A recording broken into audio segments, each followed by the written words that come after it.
네, 안녕하십니까. 네. 자, 여기 계신 분들이 전부 다 합격할 것이라고 믿고,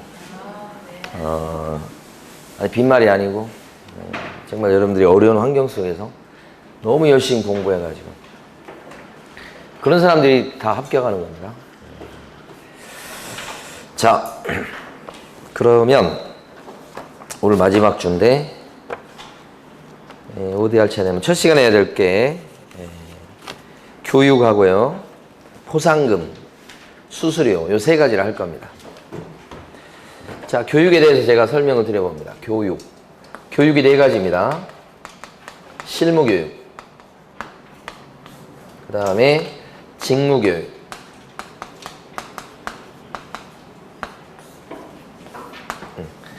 요 처음에 시장에 들어올 때 받는 교육. 그 다음에 이제 교육 중에 중간에 일하다가 받는 교육이 있어요. 연수교육. 그 다음에 사고 예방 교육. 이렇게.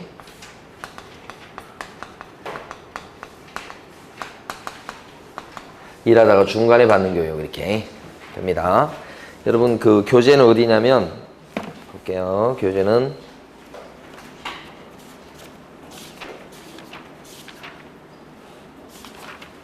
68페이지부터죠. 자, 먼저 실무교육 대상자가 나와 있습니다. 누구냐? 그러면 등록 신청해서 오픈하려는 사람. 법인일 때는 누가 받습니까? 법인 개공이 되려고 오픈하려고 등록 신청하면 법인은 누가 받아요? 임원, 사원, 전원이. 대표자만 받아갖고 안 됩니다, 이거. 자, 분사무소 차릴 때는 누가 받습니까? 책임자가 받습니다. 공인중개사가 아닌 임원도 받습니까? 실무교육? 받습니다. 그죠?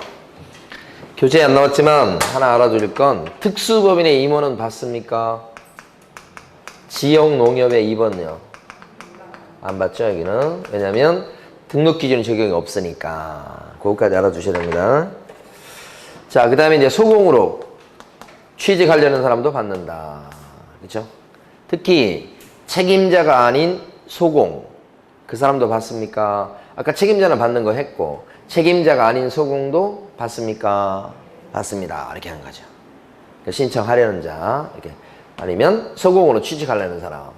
대상자 먼저 아셔야 되고. 그 다음에 이제 가로 2번에 보면, 요 실무교육은 누가 하는 거냐? 이렇게 돼 있죠. 시, 도지사가 실시하는 건 받도록 돼 있다. 이런 거고요. 두 번째가 그거죠. 그 다음에 가로 3번에 보면, 저기 가로 2번에서 요거 나와요. 요거 등록 신청하는 날 요때 기준 해가지고 전 1년 이내 받은 실무교육이 유효하다, 써먹을 수 있다. 그러니까 최근 1년 이내 받은 실무교육만 유효. 이 소금 같은 경우는 고용신고일 기준입니다. 고용신고하는 날 기준에서 전 1년 이내 이렇게 되죠. 그래서 최근 1년 거만 써먹을 수 있다. 유효기간이 1년이다. 그 얘기 하는 거고요. 그 다음에 가로 3번 실무교육의 내용은 뭐냐? 실무교육은 직무 수행에 필요한 법률 지식을 가르쳐 주겠다. 그 다음에 중개나 경영 실무를 가르쳐 주겠다. 그 다음에 직업 윤리 이런 거 가르쳐 주겠다. 이렇게 되고요. 교육 내용. 교육의 시간. 교육 시간은 얼마나 걸린대요? 28시간 이상 32시간 이하. 경매 실무교육 시간하고 구별하셔야 되죠. 경매 실무교육 시간은 32에서 어떻게 되죠? 44. 요것은 경매 실무교육 시간. 앞에 28, 32는요, 중개업에 대한 실무교육 시간. 그래서 두 개가 이렇게 연결됩니다. 이렇게. 중개업에 대한 실무교육 시간과 경매 실무교육 시간을 붙여서 암기를 해버립니다. 이빨, 싸움요, 싸움이 죽이네. 이빨 싸움이 죽이네. 100분 토론 있잖아요. 제가 제일 좋아하는 프로가 100분 토론. 밤늦게 하는 거 있잖아요. 되게 재밌어요. 왜요? 싸우니까. 싸움 구경이 재밌잖아요. 이빨 싸움이 죽이네. 이렇게. 이건 경매 실무교육 시간입니다. 뒤에 건. 자, 그 다음에 왼쪽 끝트리까지 봤죠? 면제 대상. 이건 이겁니다. 폐업을 하고서 1년이 안 돼서 다시 신규 등록 신청합니다. 1년 이내에. 오픈하려고 합니다. 그럴 때는 실무 교육을 새로 받을 필요 없다. 면제. 폐업하고서 1년이 안 돼서 소공으로 취직하려고 합니다. 그때도 면제. 이렇게. 고용관계가 종료되고 나서, 관두고 나서, 그죠? 요겁니다. 1년이 안 돼서 다시, 취직하려고 합니다. 면제. 자기가 지금 잘리고 나서 1년이 안 돼서 자기 사무실을 이제는 오픈하려고 합니다. 면제. 1년 안 됐을 때는 면제. 이렇게 된 거죠? 오른쪽 페이지 제일 위에 거. 그 다음에 연수교육 갑니다. 연수교육은요, 가만히 보면 대상자가 누굴까요? 그러면 실무교육 받았던 사람이죠. 그래서 개업 공인중개사로 일하고 있는 사람, 소공으로 일하고 있는 사람이 대상자가 됩니다. 그러니까 연수교육 대상자에는 중개보조원 들어갑니까? 중개보조원 안 들어갑니다. 이거 중요하고. 그 다음에 연수교육은요, 여기서 보면 2년마다 받게 돼 있다. 그죠? 그리고 연수교육 한 번 받고 끝나는 게 아닙니다. 다시 또 2년 있다가 무슨 교육을 받으셔야 된다. 연수교육. 연수교육 받고 2년마다 일하고 있다면 받도록 돼 있다. 그래서 여기는 연수교육은 일하는 중간에 받기 때문에 사전에 알려주는 게 있죠. 2년이 되기 2개월 전까지 개별 통지해가지고요. 요참에 연수교육 받으셔야 된다. 안 받으면 어떻게 됩니까? 500만 원 이하의 과태료입니다. 개공이 됐든 소공이 됐든 간에.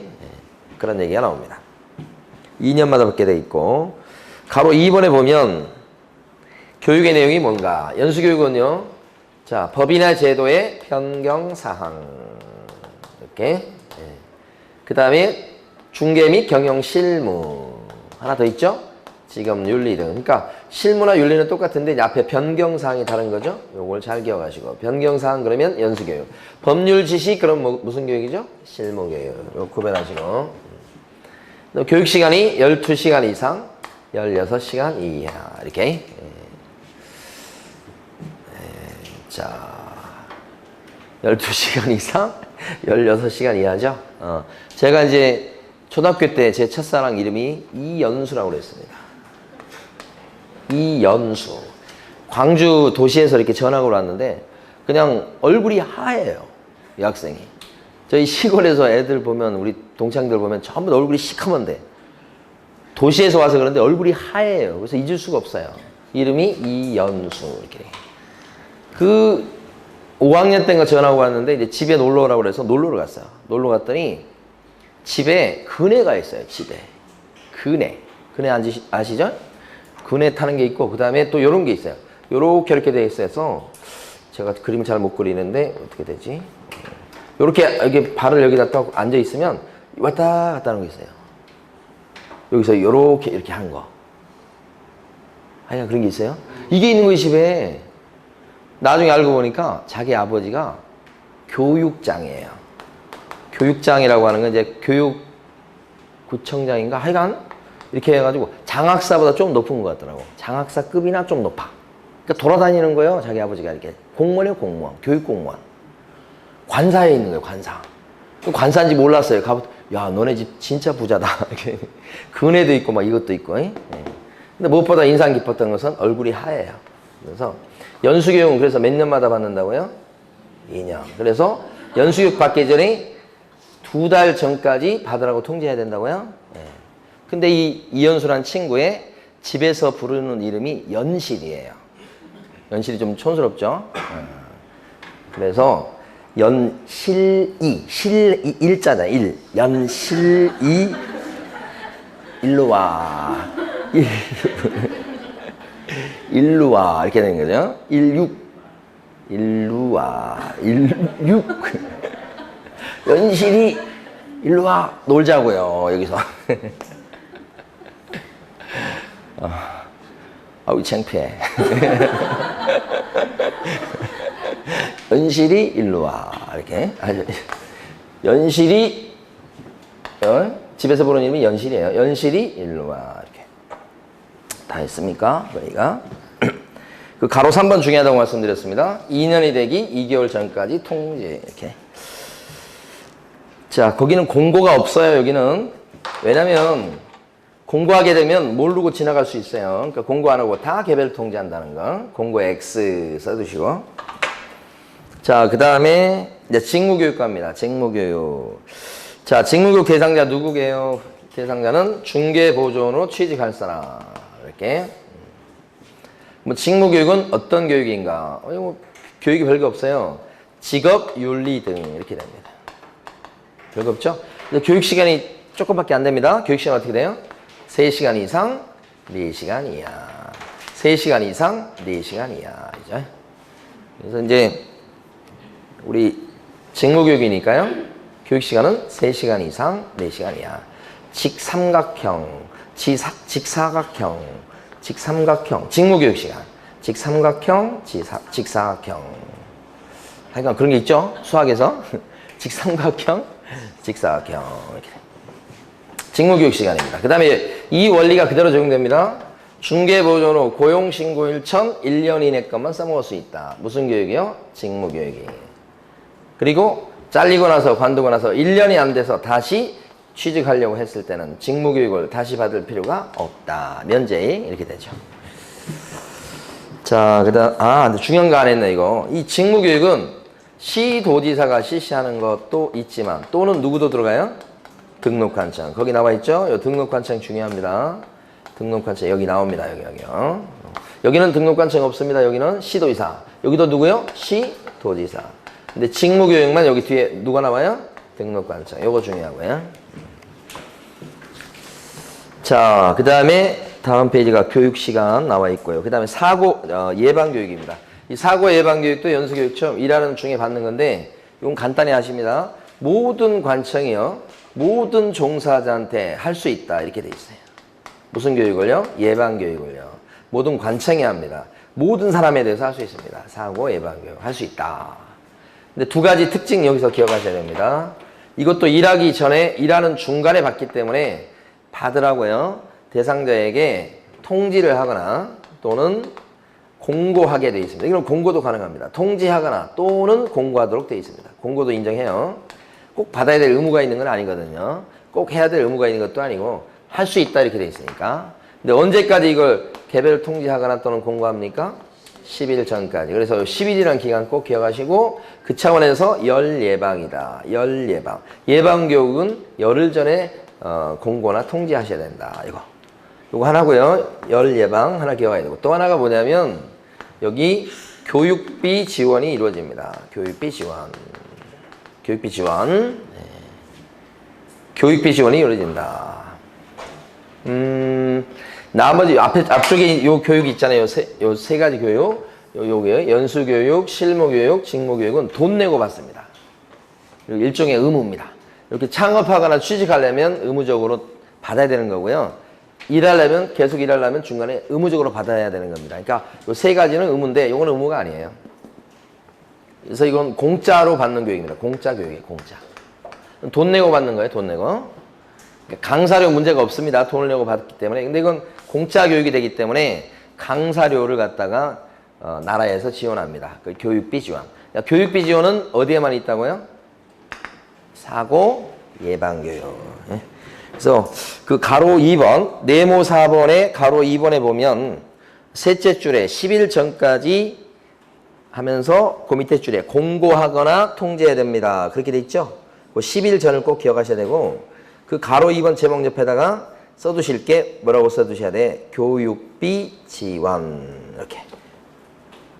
교육비 지원. 그 위에 있네요. 그 위에 보면 팁이라고 돼 있죠? 거기 보면 첫째 줄 보면요. 국장, 시도지사, 등록관청은 개업공인사 등이 사고 예방을 위해서 교육을 받는 경우에 필요한 비용을 지원할 수 있다고 돼 있죠?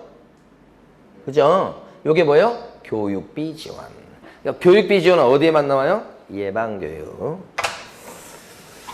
됐습니다. 그러니까 여러분들은 이제 앞으로 공부하실 때는 공부하는 방법상 중개사법 그 요약집이나 이런 걸 갖다가 처음부터까지 다 읽고 그 다음에 이제 문제집을 붙들어서 문제를 또 처음부터 이렇게 쫙 풀고 이딴 식으로 공부하면 안 돼요. 어떻게 하냐면 단원별 그 다음에 더 들어가서 소단원별로 예를 들어서 여기 지금 교육을 했죠. 그럼 교육을 갖다가 공부했으면 바로 문제를 들어가야 돼. 문제집 여러분 사셨을 거 아니야. 그죠? 뭐 교육에 대한 내용을 공부했으면 바로 교육에 대한 문제를 바로 풀어버려야 돼. 그렇게 해야지 이제 조금 이제 지루하지도 않고요. 쭉 이렇게 공부하고 복습의 효과가 생기기 때문에 효율적이에요. 그러니까 내용을 다 몇 번씩 읽고 나서 나 이제 이제쯤 이제 이해가 됐으니까 문제집을 붙들고 문제집을 이렇게 하나씩 풀고 모르면 찾아보고 이렇게 하면 굉장히 효율성이 떨어져요. 시간이 많이 걸리고. 그러지 말고 내용을 특히 소단원별로 한번 읽어버려요. 교육, 그다음에 포상금 있고 바로 포상금 문제 들어가는 거예요. 그죠? 그러니까 수업은 이렇게 진행하지만 여러분들은 이걸 딱 들었죠? 그럼 바로 어떻게 해요? 요거 듣는 상태에서 지금 많이 기억에 있을 거 아니에요? 바로 교육에 대한 문제를 풀어버려야 되는 거예요. 아시겠죠? 그게 이제 시간도 절약하고 효율적으로 공부하는 방법이에요. 자, 근데 이제, 자, 조금 더 설명드립니다. 두 번째 설명드릴 게 뭐냐면 포상금이에요. 자, 포상금은, 여기 포상금은 1편 포상금입니다. 자, 첫 번째, 포상금이 걸려있는 사람이 세 사람이다. 누구냐면 양부모. 양부모한테는 포상금을 줘야 되겠다. 양이 뭐냐 그러면 자격증, 등록증. 양도 되어 한 사람, 받은 사람. 요런 사람을 신고 고발하면 포상금 50만 원 준다는 뜻이죠. 이 사람 형사처벌입니다. 이렇게. 부자가 뭐냐? 부정등록자입니다. 형량이 셉니다. 이건. 이 부정등록자를 거짓 등록이라고 표현하기도 합니다. 3학년 3발입니다. 모자가 뭐냐? 무등록 중개업자입니다. 여기도 형량이 세죠. 이 세 사람이 다 형사처벌 대상이 되는데 이런 사람을 신고 고발하면 포상금을 준다. 포상금 걸린 사람. 두 번째, 포상금에 대한 지급 조건은 어떻게 되냐? 주는 거. 일단은 이 세 사람에 대해서 신고나 고발이 들어가야 됩니다. 신고 고발이 어디에 들어가냐? 등록관청에 가서 신고하시거나 경찰서에 가서 고발하시면 된다. 검찰청에 가서 고발하시면 된다. 이렇게 됩니다. 신고 고발. 그러면 여기 수사로 넘어갑니다. 수사. 누가 할 거냐? 검사가 할 거예요. 이 검사가 수사해서 결과를 내놓습니다. 이 사람이 죄가 인정된다 그러면 공소 제기를 합니다. 기소라고 하기도 하죠. 재판으로 넘깁니다. 죄가 인정됐지만 검사가 봐주는 방법이 있습니다. 바로 기소유예입니다. 이건 재판 안 넘어갑니다. 공소 제기가 되면 재판으로 넘어갑니다. 판사가 나타나요.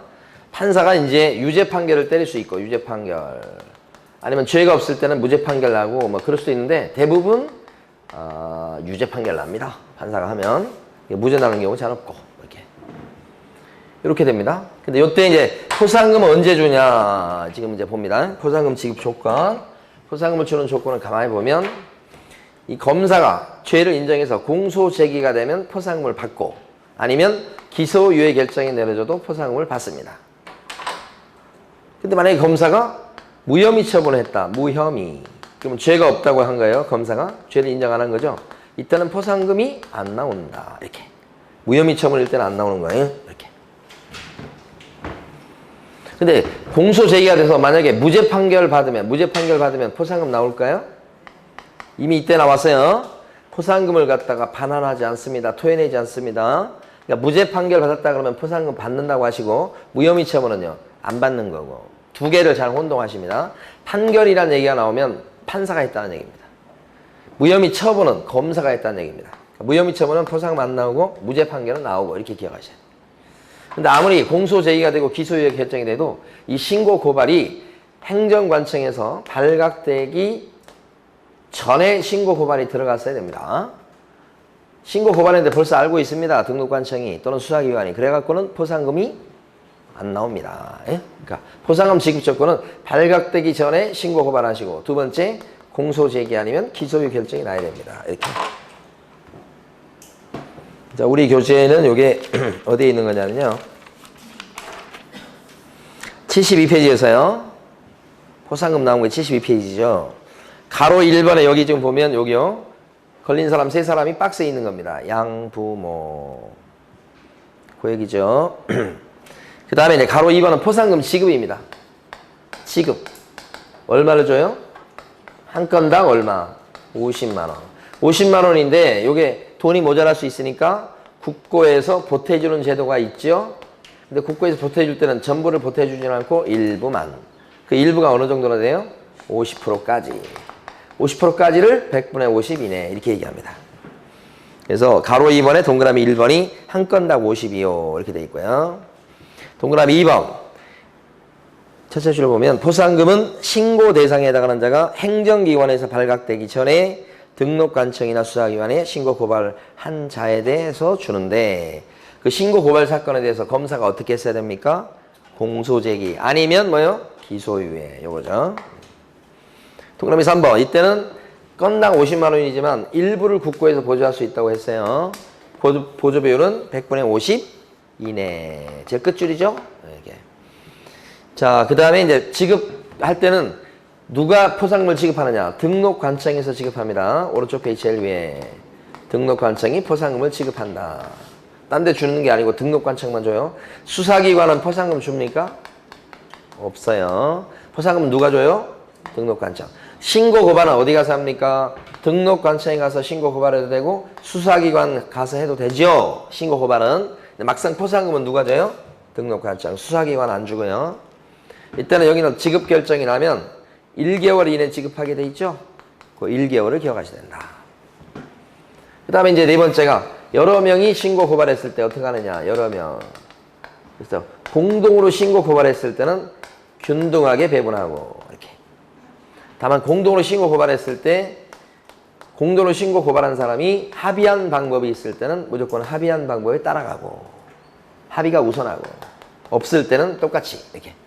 근데 여러 명이 신고 고발했는데 각각 신고 고발했다. 따로따로. 그랬을 때는 어떻게 하죠? 최초로 신고 고발한 사람한테 1등한테 몰아주고 따로따로 갔을 때는요. 각각 신고 고발했다는 것을 조문에서는 어떻게 표현하고 있냐면 동그라미 7번에 있는 거죠. 지금 2건 이상의 신고 또는 고발이 접수했다 이렇게 표현해요. 그러면요. 최초로 신고 고발한 사람한테 몰아준다. 2건 나오면 뒤에는 반드시 무슨 말이 와야 돼요? 최초. 여기까지가 포상금 내예요. 자, 이번에는 이제 행정수수료. 행정서비스에 대한 대가로 수수료 걷는 걸 얘기합니다. 행정수수료를 내는 경우가 이렇게 6가지가 있어요. 처음에 언제 수수료 내냐면 시험 응시할 때 수수료 내고 두 번째는 자격증을 분실했거나 그랬을 때 자격증 재발급 받을 때도 수수료 냅니다. 이 수수료 요금은 뭘로 정합니까? 그러면 지방 자치단체 조례가 정하는 수수료 냅니다. 지자체 조례 이렇게 냅니다. 요금은 그래서 요금 얘기하면서 이렇게 하면 틀립니다. 국토교통부령이 정하는 수수료 냅니다. X 이렇게 된 거예요. 조례로 정하는 겁니다. 자, 등록 신청할 때도 수수료 내나요? 등록 신청할 때 냅니다. 등록증 재발급 받을 때도 수수료 내나요? 자, 이거 적을 게 아닌데 우리 교재에 있는데 그 지금 73페이지 네모 4번이죠? 74페이지 네모 4번 박스에 있는 거 지금 하고 있는데 네. 등록증 재발급 받을 때도 수수료 내죠? 수수료 요금 뭘로 정해요? 지자체 조례. 자, 세 번째 덩어리. 분사무소 설치 신고할 때도 수수료 내죠? 그 다음에 또 신고 필증을 분실했거나 그랬을 때 재발급 신청할 때도 수수료 내죠? 이것도 그렇죠? 설치 신고할 때, 신고 필증 재발급 받을 때 이렇게. 예? 이거 세 덩어리요. 시험과 관련된 거. 이거는 등록하는 거. 그 다음에 이거는 분사무소. 자, 근데 이제 조심할 거 2가지 말씀드리고, 이제 문제 들어갑니다. 시험 응시해가지고 합격하면 자격증을 주게 됩니다. 자격증. 막상 자격증을 갖다 교부할 때는 수수료를 따로 또 내라고 하지 않습니다. 언제 걷어요? 응시할 때. 이렇게. 요거 2번이나 나왔습니다. 그 다음에 휴폐업 신고할 때는 수수료 냅니까? 거래정보 사업자가 되기 위해서 지정 신청할 때 수수료 냅니까? 안 낸다고 그랬죠, 그것도. 한 번도 나온 적이 없어, 이거요. 이 6가지 경우만 냅니다. 자, 하나 더. 시험 응시와 관련된 수수료는 요거요. 좀 독특한 게. 원칙적으로 시험은요, 시도지사가 시행하는 게 원칙입니다. 다만, 이게 원칙. 예외적으로 국장이 나설 수 있죠? 이렇게. 여기가 시행기관이에요. 그런데 여기서 안 하고 어떻게 할 수도 있습니까? 위탁할 수 있죠. 현실적으로 지금 산업인력공단에 맡겨서 하잖아요. 시험을. 자, 이렇게. 그러면 이때 시험 응시에 대한 수수료는 뭘로 정하느냐? 뭘로 정할 것 같아요? 시험 응시에 대한 수수료는 지자체 조례. 지자체 조례입니다, 여기. 여기가 지자체 조례예요. 그럼 시도 조례가 된다는 얘기입니다, 구체적으로는. 근데 여기가 아니고 국장이 나설 수가 있죠. 그럼 국장이 수수료를 정합니다, 여기. 현실은 국장이 안 나선다고 그랬죠? 법에만 있는 거예요. 근데 국장이 나서면요. 국장이 뭐 균형 유지를 위해서 필요하다 해서 국장이 딱 나서는 순간에 국장이 요금을 정해요. 근데 현실은 이거 아니라고 그랬죠? 요렇게. 근데 이것도 아니에요. 왜요? 요 지자체 조례. 근데 시도지사가 직접 안 하고 어떻게 합니까? 위탁하죠? 그럼 여기서 정합니다. 그게 28,000원입니다. 응? 응. 여기서 결정 공관 수수료. 실제 이렇게 되죠. 예. 그래서 지금까지 시험은 여기까지만 나왔어서 요렇게. 응시 수수료는 뭘로 정합니까? 여기까지만 딱 나오다가 국장이 나서면 얘가 정한 수수료. 여기 가면 얘가 정한 수수료. 됐죠? 예.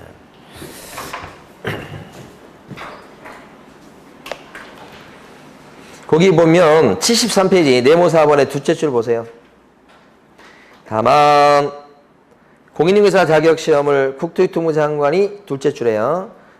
시행하는 경우 누가 결정 공고하는 수수료 납부해야 되겠다. 누가 결정 국장이 결정 요거죠, 요거. 국장이 결정 공고하는 수수료 내야 되겠다. 요거죠? 네, 됐습니다. 잠깐 쉬었다가 우리 이제 그렇죠. 쉬었다가 이제 문제 보도록 하겠습니다.